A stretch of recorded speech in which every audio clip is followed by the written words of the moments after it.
المنتخب الوطني الجزائري مباراته الودية التي جمعته بنظيره السويدي في مدينة هوتسكوم السويدية، وذلك بنتيجة 4 أهداف لثلاثة، حيث كان المنتخب الوطني الجزائري متأخرا في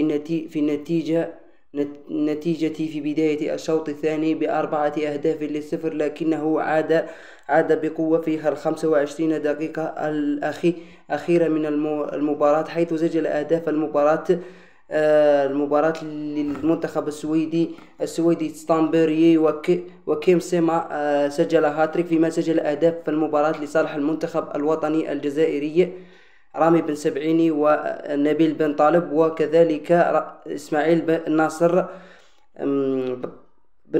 المباراة استخلص منها المدرب الوطني فلاديمير فيتكوفيتش الكثير من النقاط، واقتنع بكثير من الأشياء، أهمها أن هناك عدة لاعبين انتهت صلاحيتهم في المنتخب الوطني، على سبيل المثال بغداد بنجاح، وكذلك سعيد بن رحمة ورياض محرز وإسماعيل بن ناصر كل وعيسى مندي ومحمد فارسي أيضا، الذين لم يقدموا المستوى الذي عاهدناهم عليه.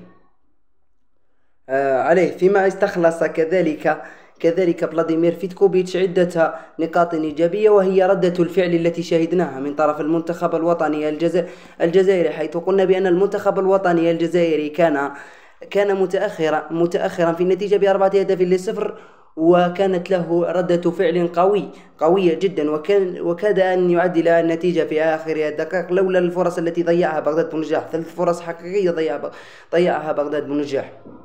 الأسباب التي جعلت المنتخب الوطني الجزائري يعود بقوة في المباراة هي تغييرات المدرب السويسري فلاديمير فيتكوفيتش. أدخل نبيل بن طالب، بنزيا وعطال ومازا وشاي. بهذا ما منح المنتخب الوطني التوازن في خط الوسط، حيث لاحظنا منذ دخول نبيل بن طالب منح نبيل بن طالب الذي سميته أنا أنه العائد من الموت، منح التوازن بين الدفاع والهجوم، وكان يأخذ الكرة من الدفاع وينقلها إلى الهجوم، وهذا ما كان يفتقده المنتخب الجزائري طيلة الشوط الأول. نعود الآن إلى تصريحات التي عقبت المباراة من فلاديمير فيتكوفيتش. قال بأن المباراة مفيدة جدا.